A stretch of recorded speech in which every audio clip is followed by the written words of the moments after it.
మీ business ను develop చేసుకోవాలి అనుకుంటున్నారా? మీ పరపతిని పెంచుకోవాలి అనుకుంటున్నారా? అయితే ఓకే టీవీ ద్వారా L band, aston band ad, scrolling ad, ad with voice overs, logo bug, video ads ద్వారా మీ యాడ్స్ ను పబ్లిష్ చేసుకోండి. సంప్రదించవలసిన ఫోన్ నెంబర్ 8520917933. రీసెంట్ టైమ్స్లో ఒక పెద్ద వ్యక్తి అంటే ఒక యూట్యూబ్కే దిగ్గజం అనుకోండి. సో ఆ పెద్ద వ్యక్తి చేసినటువంటి వీడియో ఒకటి నేను చూసిన. ఏది మన చిలుకూరు బాలాజీ టెంపుల్లో ఒక్క గరుడ ప్రసాదం కోసం ఇంతమంది జనాలు వచ్చిర్రు పిచ్చోల్లాగా అన్నట్టుగా ఆయన మాట్లాడినటువంటి తీరు చాలా బాధాకరం. సో ఆయనకున్నటువంటి తెలివితేటలకు అట్లా మాట్లాడతాడని కూడా మేము అసలు ఎక్స్పెక్ట్ చేయలేదు. బట్ దానికి సమాధానం చెప్పాల్సినటువంటి అవసరం బాధ్యత నా పైన ఉన్నది. ఎందుకంటే మనల్ని మనం దూషించుకోవడం కాదు, మనల్ని దూషించిన వాళ్ళకి బుద్ధి చెప్పాలి. ఏ రకంగా అంటే చరిత్ర తెలియదు అనుకుంటా వీళ్ళందరూ కూడా. అసలు మన హిస్టరీ ఏంది, మనం ఎక్కడి నుంచి పుట్టినాం, మనము మన మూలాలు ఏంది. ఇప్పుడు రామాయణ మహాభారతాలు చదివినోళ్ళు, భగవద్గీత చదివినోళ్ళు జీవితాన్ని ఏ రకంగా ముందరకు నడిపిస్తారు. సో మనిషి మనుగడ అనేది ఎట్లా బ్రతకద్దో రామాయణం నేర్పిస్తుంది, ఎట్లా బతకాలో నేర్పిస్తుంది. సో అట్లనే మన ప్రయాణం కూడా భగవద్గీతలో కావచ్చు, మహాభారతంలో కావచ్చు. సో మనిషికి సంబంధించినటువంటి అంటే మన జీవితానికి సంబంధించినటువంటి ప్రతి ఒక్క ఘట్టంలో ప్రతి ఒక్క హింట్ అనేది ఉంటుంది. అయితే ఒక్క ప్రసాదం తింటే పిల్లలు ఎట్లా పుడతారు అని ఒక పెద్ద ఆయన ప్రశ్న వేసాడు. సో ఒక ప్రసాదం, గరుడ ప్రసాదం తింటే జనాలంతా పిచ్చోళ్ళు దానికోసం ఎగబడ్డారు, ఇక మారరు, ఎట్లా పుడతారు అంటే బహుశా ఈ పాతకాలంలో చిన్ననాటి సినిమాలు బాగా చూసి ఉండొచ్చు ఆయన. ఎందుకని ఆ సినిమాలలో ఏం చూపెడతాడు, ఒక ఋషి వచ్చి ఒక మహర్షి వచ్చి పండియగానే ఇమీడియట్గా ఇక ఇట్లా పిల్లలు పుట్టేస్తారు అనేది చూపిస్తారు. మేబీ ఆ సినిమాల దగ్గరే ఆగిపోయినట్టున్నాడు. కానీ నిజ జీవితం విషయానికి వస్తే ఆయన కృపలేంది పుట్టుక అనేది ఉండదు. అసలు ఎందుకు ఉండాలి, ఎందుకు పుట్టాలి? ప్రతి ఒక్కరు కూడా పిల్లలు ఎందుకు పుడుతున్నారు? కలయికతోనే పుడుతున్నారా, ఇంకా దేంతో పుట్టట్లే. ఆయన అనుగ్రహం ఉంటేనే ఏదైనా సాధ్యం. అసలు ఇట్లా నేను మాట్లాడాలని, అట్లా ఆయన మాట్లాడాలని కూడా ఎప్పుడో లిఖించబడింది. సో దానికి అనుగుణంగానే మన కర్మకు అనుగుణంగానే మనం నడుస్తూ ఉన్నాం. ఇంకోటి, చిలుకూరు బాలాజీలో చాలా క్లియర్గా చెప్పిండ్రు. ఎవరు? చిలుకూరు బాలాజీ సౌందరరాజన్ కుటుంబీకులు ఎవరైతే పూజారి గారు ఉన్నారో ఆయన ముందే చెప్పిండు అద్భుత ఘట్టం. నిజంగానే ఒకసారి చూసుకున్నట్టయితే పిల్లలు పుట్టని వాళ్ళు, పిల్లలు లేని వాళ్ళు ఎందుకయ్యా ఇంకా పూజలు చేస్తూ ఉన్నారు, కుక్కి సుబ్రహ్మణ్య స్వామి టెంపుల్కి వెళ్తూ ఉన్నారు, మరి ఎందుకు టెంపుల్కి వెళ్ళగానే పిల్లలు పుడతారా? ఆయన కటాక్షం ఉంటుంది, దానికి ఒక సమయం ఉంటుంది. సో డెఫినెట్గా సైన్స్ ఇప్పుడు పుట్టిందని అంటూ ఉంటారు కదా, కానీ మనం నమ్మాల్సింది ఏం తెలుసా, సైన్స్ పుట్టించింది కూడా భగవంతుడే. సో ఈ విషయం తెలియని వాళ్ళు నాస్తికులు ఎంతోమంది ప్రపంచంలో తిరుగుతూ ఉన్నారు. గొప్ప గొప్ప దేశాలు, న్యూజిలాండ్ లాంటి దేశాలు కూడా ఈ రోజున మన పద్ధతులను సాంప్రదాయాలను పాటిస్తూ ఉన్నది. మన దైవాన్ని వాళ్ళు నమ్ముతూ ఉన్నారు. సో ఈ ప్రకృతి నుంచే సైన్స్ పుట్టింది, దైవం నుంచే సైన్స్ పుట్టింది అన్న విషయము మనము తెలుసుకోలేకపోతున్నాం. ఇంకోటి, వైద్యో నారాయణో హరి అని ఎందుకంటారండి? వైద్యో నారాయణో హరి అని చెప్పి ఒక లైనే ఉంది. సో వైద్యం చేసిన వాడు నారాయణుడితో సమానం. దైవం డాక్టర్స్ సర్జరీ చేసి కొంతమంది ప్రాణాలు కాపాడుతున్నారంటే సో వాళ్ళలో దైవ సంభూతులు అంటే ఆ టైంకి భగవంతుడు మనల్ని కాపాడుతున్నాడు. ఇప్పటికీ చాలా హాస్పిటల్స్లో, మీరు నమ్మరు, ఇప్పటికి కూడా చాలా హాస్పిటల్స్లో ఏదైనా సర్జరీస్ అయ్యేటప్పుడు హనుమాన్ చాలీసా కానీ లేకపోతే మన మృత్యుంజయ మంత్రం కానీ సో ఇవన్నీ కూడా ప్లే చేస్తూ ఉన్నారు ఐసీయూలో. సో హాస్పిటల్స్, సైన్స్ కూడా ఇటువంటి వేద మంత్రాలను నమ్ముతా ఉన్నది, ఇటువంటి వేద మంత్రాలను సైన్స్ కూడా నమ్ముతా ఉన్నది. అండ్ ఇన్ఫ్యాక్ట్ అది వింటూ మీకు తెలుసు, ఒక పేషెంట్ కోవిడ్ టైంలో ఒక పేషెంట్ అవస్థపడుతున్నప్పుడు రోజు పారాయణం చేస్తూ, మృత్యుంజయ మంత్రం ఏదైతే పారాయణం చేస్తూ, నారాయణ మంత్రం పారాయణం చేస్తూ, సో శివతాండవ స్తోత్రం పారాయణం చేస్తూ, సో ఇవన్నీ కూడా చేస్తూ తను బతికి బయటపడ్డది. అదేదో అంటాం కదా magic. So magic is nothing but a God. అది మనం నమ్మితే దైవం ఉంటుంది, నమ్మకపోతే ఉండదు. అది నమ్మనోళ్ళు పిచ్చోళ్ళతో సమానం. అండ్ మాట్లాడుతున్నారు కదా ప్రసాదం తింటే, గరుడ ప్రసాదం తింటే పిల్లలు పుడతారా అంటే ప్రసాదం అనేది ఔషధంతో సమానం. ఈ రోజున సైన్స్ హీల్ చేయలేనటువంటి, అంటే ఇంగ్లీష్ మెడిసిన్స్ హీల్ చేయలేనటువంటి విషయాలు, ఎన్నో అంశాలు ఒక్క ఆయుర్వేదంతోని, ప్రకృతితోని, ఈ ఆకులు అలమలతోని తగ్గినాయి అని చెప్పి మనం చాలా చాలా వీడియోస్లో ఎక్కడి నుంచో ఎక్కడెక్కడి నుంచో మనం చూస్తూ ఉన్నాం. అంటే ఏంది శ్రావ్య సడన్గా ఇట్లా చెప్తున్నావు అంటే బాధ అనిపిస్తూ ఉన్నది. అంటే ఒక పెద్ద మనిషి మాట్లాడితే, ఆయన మాట్లాడితే చాలామంది చూస్తారు వీడియోలు. సో ఆయన మాట్లాడిన వీడియోల కింద కూడా 99% అతను తిట్టిన వాళ్ళే, కమెంట్స్లో మొత్తం తిట్టిన వాళ్ళే ఉన్నారు. కానీ నేను చెప్పేది ఏంటంటే అతను మాట్లాడడం వల్ల సో మిగతా వాళ్ళు ఎవరైతే ఉంటారో దాన్ని తప్పుగా అర్థం చేసుకునే పోకడ అనేది చాలా ఉంది. వైద్యో నారాయణో హరి, మరి హరి దగ్గర ఉండేది గరుడుడే కదా. మరి వైద్యానికి ఔషధం ఎవరు? గరుడదేవుడు కాదా? గరుడదేవుడికి పూజ చేసినటువంటి ప్రసాదం ఔషధం కాదా? అంటే ఆ ఔషధం నోట్లకు పోగానే, అంటే ఆ ప్రసాదము భక్తి భావంతో తీసుకోగానే ఇట్లా 9 నెలల కడుపు వచ్చి సినిమాలో చూపించినట్టు పుట్టరన్న పిల్లలు. నేను మాట్లాడుతున్నా ఇట్లాంటి విషయాలు, అమ్మాయి అయినా నేను మాట్లాడచ్చు, తప్పేం లేదు. ప్రకృతికి సంబంధించిన విషయం నేను మాట్లాడుతూ ఉన్నా, కొంతమందికి కనువిప్పు చేయడానికి నేను మాట్లాడుతూ ఉన్నా. ఏవైతే గైనిక్ ప్రాబ్లమ్స్ మహిళల్లో ఉంటాయో, ఇప్పుడు నేను చెప్తా ఉన్నాను కదా, సైన్స్ అని మీరు మాట్లాడుతూ ఉన్నారు కదా, PCOD problems, water bubbles. So ముఖ్యంగా అత్యధిక శాతం సాఫ్ట్వేర్ ఇంజనీర్స్ దగ్గర నుంచి, సాఫ్ట్వేర్లో జాబ్ చేసిన వాళ్ళ దగ్గర నుంచి ప్రతి ఒక్కరు ఇప్పుడు అనుభవిస్తున్నటువంటి ప్రాబ్లం, ముఖ్యంగా అమ్మాయిలో నేను చెప్తా ఉన్నాను, పీసీఓడి ప్రాబ్లమ్స్.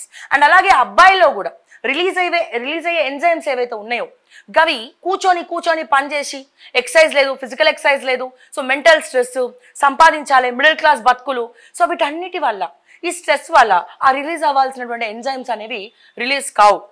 మరి ప్రసాదం లోపలికి ఏం చేస్తారు శ్రావ్య అని అడగాల్సినటువంటి వాళ్ళు అడిగితే నేను చెప్పే సమాధానం ఏం చెప్పాలనా? మెడిసిన్. ఆ ప్రసాదం లోపలికి పోయి కడుపులో ఉన్నటువంటి గైనిక్ ప్రాబ్లమ్స్, మహిళలకు ఎటువంటి గైనిక్ ప్రాబ్లమ్స్ ఏమైనా ఉంటే ఆ గైనిక్ ప్రాబ్లమ్స్ని హీల్ చేసేంత పని ఇది చేస్తుంది. నమ్మాలి, నమ్మకం అమ్మ లాంటిది. ఓకే, సో ఖచ్చితంగా నమ్మితే ఏదైనా సాధ్యమే జీవితంలో. సో ఏదైనా సాధ్యమే, మనకి ఇది కాదు అది కాదు అనేది ఏం లేదండి. నిజంగా నువ్వు ఒకదాన్ని నమ్మి ముందరికి వెళ్తున్నప్పుడు అన్నీ కూడా సాధ్యమే. ఎస్, నేను నమ్ముతున్నా, నేను దైవాన్ని నమ్ముతా, డెఫినెట్గా నమ్ముతా. ఇక మాట్లాడతారు ఇక కొంతమంది, పెడతారు ఇక నువ్వు బాపనామావు అందుకే ఇట్లా చెప్తారని. కానీ తెలియనప్పుడు చెప్పడంలో తప్పేమీ లేదండి. అండ్ ఇంకొంతమంది ఏమంటారంటే, ఈమె ఈ హిందూయిజం గురించి మాట్లాడుతుంది, బీజేపీ అంటే జై శ్రీరామ్ అనగానే బీజేపీ అంటారు. సో జై శ్రీరామ్ అంటే బీజేపీ ఎట్లయితుంది? జై శ్రీరామ్ అంటే రాముడు, జై శ్రీకృష్ణ అంటే మహాభారత, జై శ్రీరామ్ అంటే ఒక రామాయణం. సో వీటన్నిటిని కాపాడుకోవాల్సినటువంటి బాధ్యత మన పైన ఉన్నది. తెలియని వాళ్ళకి నీట్గా తెలియజెప్పాలా. బట్ ఎవరైతే గరుడ ప్రసాదం తింటే ఇమీడియట్గా పిల్లలు పుడతారా అంటే వాళ్ళు చిన్నప్పుడు సినిమాలు చూసినట్టున్నారు, అందులో గ్రాఫిక్స్ వేస్తారు కదా, అట్లా ఏమైనా పండు తినగానే ఋషి ఒక పండు తెచ్చిస్తాడు, ఆ పండు తినగానే ఇమీడియట్గా డెలివరీ కూడా అయిపోతుంది. కానీ ఆ ప్రాసెస్ అంతా చూపించారు సినిమాలో, ఎందుకంటే 2.5 hours ఉంటుంది కదా, టైం ఉండదు కదా. సో అది మెడిసిన్తో సమానం అని ఎందుకు అనుకోరు మీరు ఆ గరుడ ప్రసాదం? ఇప్పుడు వీళ్ళు మాట్లాడుతున్నారు కదా, డబ్బుల కోసం ఏదో చేసి ఉండొచ్చు, క్రేజ్ కోసం ఏదో చేసి ఉండొచ్చు. సో దేవుడి దగ్గర అట్లాంటి వాళ్ళు, బిజినెస్ చేసుకునే వాళ్ళు చాలామంది ఉంటారు. మీరు చూడండి, చిలుకూరు బాలాజీ టెంపుల్, ఎవరైతే తరతరాలుగా ఆ టెంపుల్ని ముందరికి నడిపిస్తున్న వాళ్ళు ఉన్నారు, ఎప్పుడైనా హుండీలో డబ్బులు ఏమని అడిగినరా? అట్లీస్ట్ అక్కడ ఒక బోర్డు ఉండదు. మీరు ఉన్న దర్శనం చేసుకున్నటువంటి రెండు నిమిషాలైనా కళ్ళు మూసుకోవద్దు అంటారు. కళ్ళు మూసుకొని దర్శనం చేసుకోకండి, మీరు ఉన్న 2 నిమిషాలు దేవుని చూడడానికి వచ్చారు, కళ్ళు ఎందుకు మూసుకొని దండం పెట్టుకుంటారని చెప్తారు. అంటే హుండీలో కూడా డబ్బులు వేయద్దు అని వాళ్ళు చెప్తారు. వాళ్ళు వచ్చిన కొన్ని ఫండ్స్ తోటి నడుస్తున్నారు. ఎండోల్మెంట్కి ఇమ్మంటే కూడా ఎక్కడ మళ్ళీ ఇదంతా కూడా కమర్షియల్ అయిపోతుంది అని ఇవ్వలేదు. మరి ఆయనకి ఏం అవసరం అండి? అంతమంది జనాలు ఎందుకు వచ్చారండి హైదరాబాద్? అంటే ఇంతమంది నమ్మకం తప్పు అని ఒక వ్యక్తి మాట్లాడుతూ ఉంటే చాలా బాధ అనిపిస్తూ ఉంది. అది ఎట్లా తప్పవుతుంది? అది ఏ రకంగా తప్పవుతుంది? సో మీరు ప్రసాదం లాగా చూస్తున్నారేమో, మేము ప్రసాదాన్ని ఒక ఔషధం లాగా చూస్తున్నాం, ఒక మెడిసిన్ లాగా చూస్తున్నాం. అరే ఆయన తలుచుకుంటే చచ్చిపోయే వాళ్ళు కూడా బతికి బయటపడి ఉరుకుతారు. ఎన్ని చూస్తలేమండి. కాటికి కాలు చాపుకున్న వాడంట మొన్న సడన్ గా లేచి ముందరికి వెళ్ళిండు. మరి ఎందుకు లేచి వచ్చిండు? చనిపోయాడు అనుకొని కాటిదాకా తీసుకుపోయిన వాళ్ళు. That is called magic. దైవాన్ని నమ్ముకుంటే ఎప్పుడు కూడా ఎవరు కూడా మనల్ని మోసం చేయలేరు. ఇన్ఫ్యాక్ట్ నేను కూడా దైవాన్నే నమ్ముకున్నా. సో అందుకే ఇన్ని విషయాలు మాట్లాడుతుంటే కూడా ఇంకా ఇంకా ఇంకా ఇంకా నేను క్షేమంగా ఉన్నాను, బయట తెలంగాణలో క్షేమంగా తిరుగుతున్నానంటే ఆయన కృపా కటాక్షాలు నా పైన ఉన్నాయని అర్థం. సో నిజంగా ఇటువంటి వ్యాఖ్యలు చాలా చాలా చాలా బాధ కలిగిస్తా ఉన్నాయి. అండ్ ఇంకొంతమందిని కూడా డ్యామేజ్ చేస్తాయి. ఇంకొంతమందిని కూడా, అంటే దాని విలువ తెలియదు మీకు. ఇంతగానం ఎందుకు మాట్లాడుతున్నా అంటే ఎస్, పేపర్లో చాలా వార్తలు ఉంటాయి కానీ ఇది ప్రాక్టికల్. దీని గురించి ఎవరు చెప్తారు? సో ఒక్కసారి చదవండి మీరు. ఎవరైనా ఉంటే, ఓపిక ఉంటే, టైం ఉంటే, ఎవరైతే ఆ పెద్ద మనిషి ఇదే స్క్రీన్ పెట్టుకొని మాట్లాడిండో ఆయన ఒకసారి గరుడ పురాణం చదవమనండి. ఆ గరుడ పురాణం ఏం చెప్తుంది అనేది చదవమనండి, తెలుస్తుంది. సో ఎవరైనా మీరు చూడండి, పాతకాలంలో ఎవరైనా చనిపోయేటప్పుడు కూడా, అంటే కాలం చేసేటప్పుడు కూడా తులసి తీర్థం పోస్తారు. ఎందుకు పోస్తారండి తులసి తీర్థం? కొన్ని మనకు తెలియదు. సినిమాలలో కూడా చూపిస్తారు కదా. సినిమాలు చూసేవాళ్ళు ఎందుకు పోస్తారు, ఎందుకు పోయాలి? ఒకసారి ఆలోచించండి.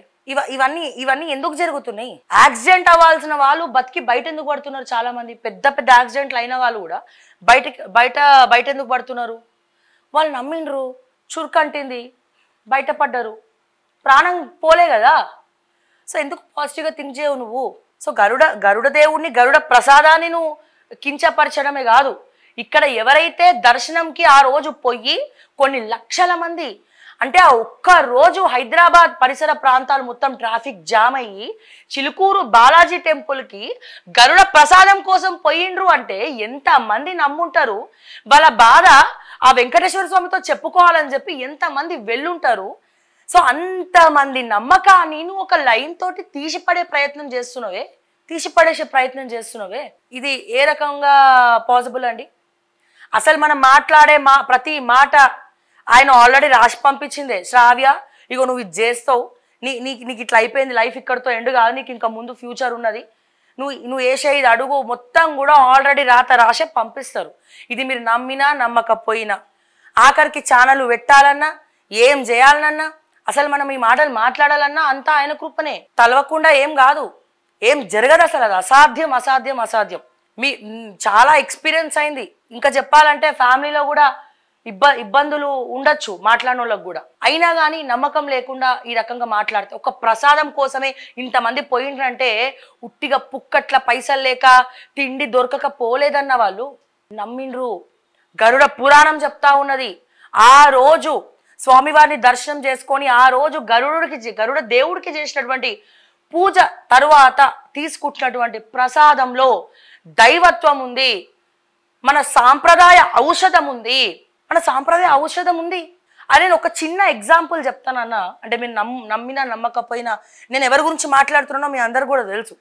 నమ్మినా నమ్మకపోయినా ఒక చిన్న ఎగ్జాంపుల్, మనకు టైం కూడా ఎక్కువ లేదు, బట్ ఒక చిన్న ఎగ్జాంపుల్ నేను చెప్పదలుచుకున్నా. యాదగిరి గుట్ట మీ అందరికి కూడా తెలుసు, మనకు ప్రసిద్ధి ఆలయం యాదాద్రి లక్ష్మీ నరసింహస్వామి టెంపుల్. చాలా మంది అందరూ పోయే ఉంటారు. ఇప్పుడు ఇంకా డెవలప్ అయింది కాబట్టి వేరే రాష్ట్రాలకు వెళ్ళి కూడా దర్శనంకి వస్తున్నారు.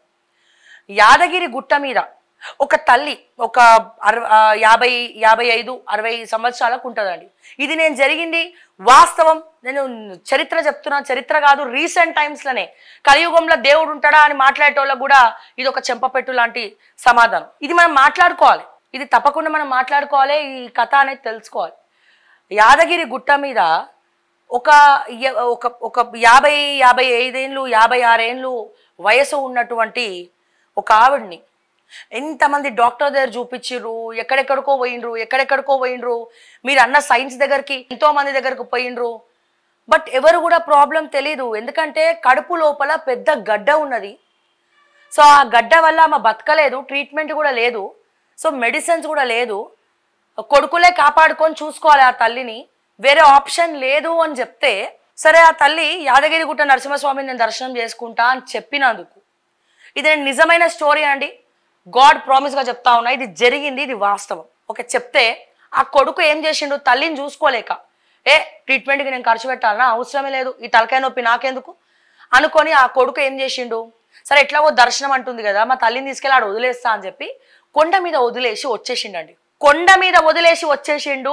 నేను చెప్తా ఉన్నాను, ఎందుకంటే దానికి ట్రీట్మెంట్ లేదు, కడుపు లోపల పెద్ద గడ్డ అనేది ఉంది. సో దానివల్లనే ఈమెకు ప్రాబ్లము. సో దానికి ట్రీట్మెంట్ లేదు, మెడిసిన్స్ లేదు, అసలు ఆ ప్రాబ్లం ఏంటో తెలియదు, మీరే చూసుకోవాలిగా, ఎప్పుడు తను చనిపోతుందో కూడా తెలియదు అని అన్నందుకు ఈయన భయపడి వాళ్ళ తల్లి ఎట్లాగో దర్శనంకి వెళ్దామంటుంది కదా అని అక్కడ యాదగిరి గుట్ట మీద వాళ్ళ తల్లికి చెప్పా పెట్టకుండా కట్టు బట్టలతోటి ఆడ ఆమెని వదిలేసి వెళ్ళిపోయాడు. ఇంకేం చేస్తుంది ఆ తల్లి? నరసింహస్వామిని నమ్ముకొని, అయ్యా ఈ ప్రాణం పోయేంత వరకు నీదే నా ప్రాణం, నీదే నా ప్రాణము, నీకు సేవలు చేస్తా అని చెప్పి కొండ మీద నేను వండుకొని గుడి క్లీన్ చేయడము, ఊడవడము, తుడవడము, నరసింహస్వామి జపం చేసుకోవడం, ఇవన్నీ కూడా చేస్తూ ఉన్నది.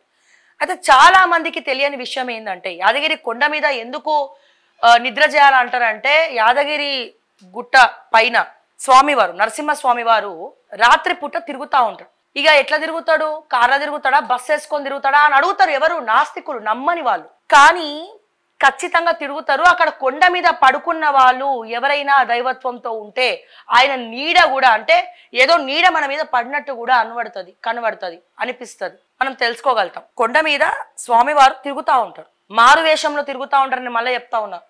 నమ్మితే నమ్మండి, లేకపోతే లేదు. కావాలంటే యాదగిరి గుట్టకి ఇన్నిసార్లు పోతారు కదా, పోయి చరిత్రను అడగండి, చరిత్ర చెప్పమని అడగండి. అక్కడ ఉంటారు కదా నల్లంతిగల్ స్వామివారు ఉంటారు, నరసింహాచార్యాలు. సో ఆయన పోయి అడగండి, చరిత్ర చెప్పండి గురువు గారు అని అడగండి, చెప్తారు. ఓకే, ఇక్కడ సరే పాయింట్కి వస్తా ఇప్పుడు. సో తిరుగుతూ ఉంటారు. తిను ఎవరైతే కొడుకు వదిలేసిన తల్లి ఉన్నదో రోజు నరసింహస్వామిని నమ్ముకొని గుడి ఆవరణలు ఏవైతే ఉన్నాయో, ఈ గుడి కొత్త గుడి కట్టక ముందు సంగతి నేను చెప్తా ఉన్నా, ఆవరణ ఏదైతే ఉందో మొత్తం కూడా ఊడ్చుకుంటూ తుడుచుకుంటూ రోజు నరసింహస్వామి జపం చేసుకుంటా బతుకుతా ఉంది. తను బతికి ఇడుస్తా ఉంది. ఇంకా ఇంతకన్నా ఏం చేస్తాం, జీవితంలో అన్ని అయిపోయినాయి, నా ప్రాణం నా తను అంతా కూడా ఇక్కడే స్వామి సన్నిధులను వదిలేస్తా అని చెప్పి తన మీద నమ్మకంతో మొత్తం క్లీన్ చేస్తా వస్తాం. ఒకానొక రోజు విపరీతమైనటువంటి కడుపు నొప్పి తనకి గిలగిల కొట్టుకుంటుంది. ఎవ్వరు లేరు, కొండ మీద వండుకుంటుంది, ఒక రూమ్ కూడా లేదు. అక్కడ పైన ఉంటది కదా గుట్ట పైన, ఇట్లా బయట పడుకునే స్పేస్ ఉంటది కదా, అక్కడ పడుకునేది తను. ఎవరు లేరు. కట్ చేస్తే తెల్లారేసరికి పక్కన కత్తెర, ఆపరేషన్ సర్జరీ చేసి గడ్డను తీసినటువంటి ఆనవాళ్ళు, ఆపరేషన్ చేసినటువంటి ఏవైతే ఎక్విప్మెంట్స్ ఉంటాయి కదా, సిజర్ కావచ్చు, లేకపోతే వాటికి సంబంధించినటువంటి సర్జరీస్కి సంబంధించినటువంటి ఇవన్నీ కావచ్చు ఉంటాయి కదా. సో అవన్నీ కూడా పొద్దున్న లేస్తే ప్రత్యక్షమైన, అందరూ పరేషాన్ అయిపోయారు. తనకి చూస్తే కట్టినట్టు ఉంది. తను ఇప్పటికీ కూడా కొడుకు దగ్గరికి పోలేదు. నరసింహస్వామి సేవలనే యాదగిరి గుట్ట పైన ఉంటది స్టిల్ ఇప్పటికి కూడా. ఇక నన్ను కాపాడింది నువ్వే తండ్రి, ఇక నేను ఎక్కడికి పోను, నేను ఇక్కడనే ఉంటా, నేను సేవ చేసుకుంటా అని చెప్పి మాట్లాడింది. సో ఇప్పుడు చెప్పండి, తను నమ్ముకున్న భగవంతుడు ఎప్పుడన్నా మోసం చేసిండా? కట్ చేస్తే అని ఎందుకన్నానంటే, రాత్రి పూట తనకి ఆపరేషన్ అయిన విషయం కూడా తనకి తెలియదు. ఇప్పటికి కూడా అదొక మిరాకిల్. రాత్రి పూట వచ్చి నరసింహస్వామియే తనని వైద్యో నారాయణో హరి, నారాయణుడి రూపం నరసింహ రూపం, మరి ఆయన వచ్చి సాక్షాత్కరించి అక్కడ సర్జరీ చేసి వెళ్తుండు. ఇది నమ్మినోళ్ళు నమ్ముతారండి, నమ్మనోళ్ళేమో ఇగో ఇట్లనే మాట్లాడతారండి. సో సైన్స్ ఏందండి, పెద్ద పెద్ద డాక్టర్లు చేతులు ఎత్తేసి దానికి వైద్యం లేదు, నేను ఏం చేయలేను అని వదిలేస్తే, కొడుకులు కూడా వదిలేస్తే, డాక్టర్లు కూడా వదిలేస్తే, మరి ఇది మిరాకిల్ కాక ఏందండి ఇది? ఆ గడ్డ కూడా అక్కడే కడుపులో ఏదైతే ఉందో అది తీసి పక్కన పెట్టిరు, సర్జరీ చేసిరు, సిజర్స్ కనబడతా ఉంది, ఆపరేషన్ చేసినట్టు బ్లడ్ ఆనవాళ్ళు కనబడతా ఉన్నాయి, సో ఫింగర్ ప్రింట్స్ కనబడతా ఉన్నాయి. మరి వీటన్నిటిని ఏమంటారండి? అంటే పోనీ మీ దృష్టిలో ఏదో అమెరికాకి వెళ్ళి ఒక డాక్టర్ ఏమో మంచి అద్భుతమైనటువంటి డాక్టరు రాత్రికి రాత్రి కడుపు నొప్పి వస్తుందని తెలిసి జంపు చేసుకుంటా పాట పాడుకుంటా వచ్చి సర్జరీ చేసి పోయిండు, మాయమైపోయిందా, అదృశ్యమైపోయిందా? యాదగిరి గుట్టకి పోయి ఈ స్టోరీ ఇది అయ్యిందా లేదా, ఇది ఫ్యాక్టా కాదా అనేది పోయి ఒకసారి అక్కడ ఉన్నటువంటి పూజారులను అడగండి, గుట్ట మీద పనిచేసేటువంటి వాళ్ళని అడగండి, చెప్తారు నిజంగా ఇది జరుగుతుందా లేదా అన్న విషయం. సో ఇటువంటి దయచేసి నేను చెప్తా ఉన్నాను. సో ఇవన్నీ కూడా జరగడానికి మూల కారణం అతనే. ఇక మళ్ళీ తప్పులకి ఇవన్నీ ఎందుకు జరుగుతాయి శ్రావ్య? మరి అవినీతి పరులు ఎందుకు పెరిగిపోతున్నారు, ఇవన్నీ ఎందుకు పెరిగిపోతున్నారు? మరి నాకు షుగర్ ఎందుకు వచ్చింది, నాకు బీపీ ఎందుకు వచ్చింది, నేను కూడా దేవుడిని నమ్ముతున్నా, నేను కూడా ఇది చేస్తున్నా. మనం ఏదైనా నమ్మడము, దానికి అనుగుణంగా పనిచేయాలి. నమ్మి ఉట్టిగా దేవుడా నాకు ₹1,00,00,000 రావాలంటే దేవుడు వచ్చి ₹1,00,00,000 ఇయ్యడు. ఆ ₹1,00,00,000 సంపాదించుకునే శక్తిని మనకిస్తాడు. అదే ధర్మం. నువ్వు సోమరిపోతుగా తయారయ్యి దేవుడిని అడిగితే 1 కోటి రూపాయలు ఇస్తాడా? ఆ శక్తి నీకు ఇస్తాడు. అప్పుడప్పుడు అదృష్టం కలిసి వస్తుంది, ఆ అదృష్టమే దేవుడి రూపంలో వస్తుంది. ఇక ఇవన్నీ మాట్లాడితే డెఫినెట్గా ట్రోల్ చేస్తూ ఉంటారండి. But I don't care. నేను వాస్తవంలాగా చెప్పాలనుకుంటున్నాను. మీ అందరికి కూడా తెలుసు, నేను ఇప్పటి వరకు ఏది కూడా ఉన్నది ఉన్నట్టు మాట్లాడడం తప్ప నాకు అసలు ఏం తెలియదు, వేరే విషయమే నాకు తెలియదు. సో అందుకే ఉన్నది ఉన్నట్టు నేను మాట్లాడుతూ ఉన్నా.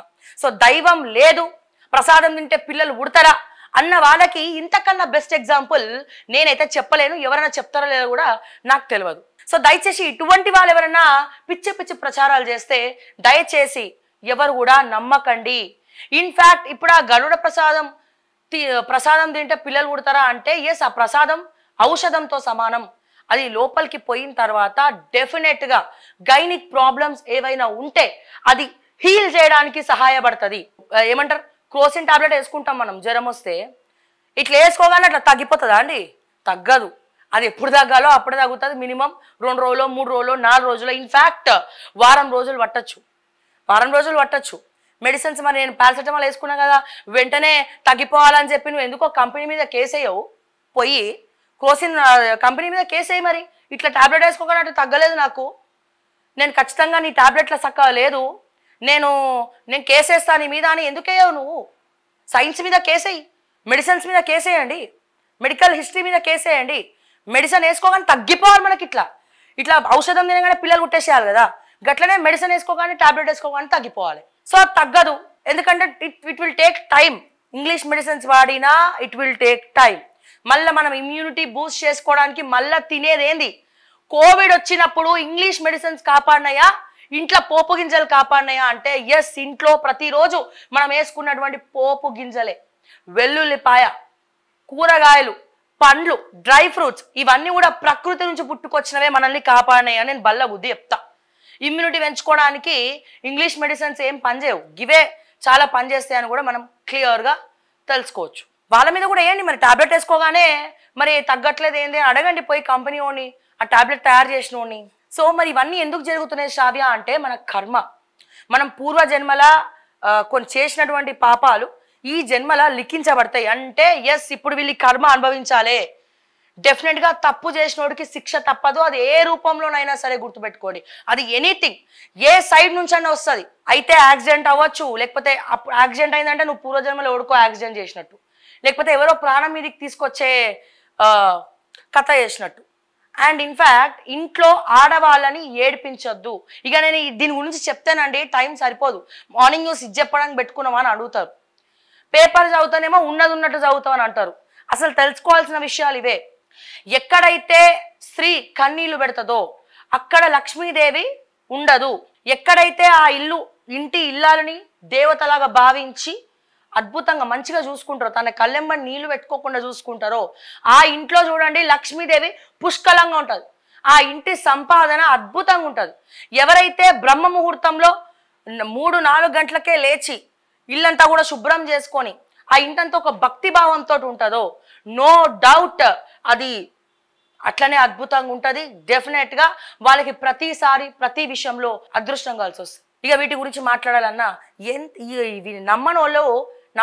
నమ్మనోళ్ళ గురించి మనం మాట్లాడుకొని వేస్ట్, డెఫినెట్గా వేస్ట్. నమ్మని వాళ్ళ గురించి మనం ఈ విషయాలన్నీ కూడా మాట్లాడుకోవడం డెఫినెట్గా వేస్ట్. బట్ నేను దీనికి సమాధానం చెప్పాలి కాబట్టి నేను ఇవన్నీ కూడా చెప్తా ఉన్నాను, ఎందుకంటే బాధ చెప్తా ఉన్నాను. అట్లీస్ట్ కొంతమంది అన్న ఇవి నమ్ముతారు కదా అని చెప్తా ఉన్నాను. సో ఈ పొలిటికల్ లీడర్లని మరి దేవుడు ఉన్నాడు కదా, ఈ పొలిటికల్ లీడర్ని మార్చు అంటే మారడు. ఎవరు మారాలి? ప్రజలు మారాలి. ప్రతిదీ దైవత్వంతో లింకు పెడితే కాదండి. ప్రజలు ఓట్లకు డబ్బులు తీసుకుంటున్నారు, రాజకీయ నాయకులు గుండెల తూట్లు పడుస్తున్నారు. నువ్వు డబ్బులు తీసుకుంటే పాపం, నువ్వు డబ్బులు తీసుకొని పాపం చేసినావు, దాని కర్మ రాజకీయ నాయకుల రూపంలో అనుభవిస్తున్నావు. నువ్వు డబ్బులు తీసుకోకుండా మానేసి పుణ్యం చేసుకో, రాజకీయ నాయకులు పుణ్యాత్ములు అవుతారు. చిన్న ఎగ్జాంపుల్ అంతేనండి, ఇక దీనికి మించిన ఎగ్జాంపుల్ ఎవరు చెప్పరు. సో ఇంకా ఇంకా ఇంకా గరుడ ప్రసాదం వింటే పుల్లలు పుడతారా అంటే నేనేం చెప్పలేను, నేనేమి కూడా చేయలేను. సో దయచేసి మీరు నమ్మకపోతే నమ్మకండి, కానీ ఇటువంటి ప్లాట్ఫామ్స్లో నించోని కొంతమంది వ్యూవర్స్ అంటే ప్రజలందరూ కూడా మిమ్మల్ని గమనిస్తూ ఉన్నారు, మిమ్మల్ని చూస్తూ ఉన్నారు. సో మీరు చూస్తున్నప్పుడు, మీరు మాట్లాడుతున్నప్పుడు సో డెఫినెట్గా చుట్టుపక్కల మీ వీడియోలు చాలామంది చూస్తున్నప్పుడు ఒక మంచి కోసం మాట్లాడు, నువ్వు ఒక పాజిటివిటీ కోసం మాట్లాడు. నువ్వు ఏదైనా సమస్య వచ్చినప్పుడు ఆ సమస్యను ఎత్తి చూపండి. అంతేగాని సో కించపరిచే విధంగా, సో వాళ్ళ మనోభావాలు దెబ్బతీసే విధంగా నమ్మే వాళ్ళని నమ్మద్దు అని చెప్పే హక్కు మాత్రం ఎవరికి కూడా లేదు అని నేను మరొక్కసారి దీనికి నేను సమాధానం చెప్పదలుచుకున్నా. చెప్పినాను, చెప్పి తీర్తా. మీరు ఎన్ని ట్రోల్స్ అయినా చేసుకోండి. నేను మాట్లాడింది ధర్మమైనప్పుడు, నేను నడిచేదారి ధర్మమైనప్పుడు, చేసేది ధర్మయుద్ధమే అయినప్పుడు డెఫినెట్గా భగవంతుడు ఉన్నాడు. నా వెనకాల ఎవరున్నారంటే భగవంతుడే ఉన్నాడని చెప్తా.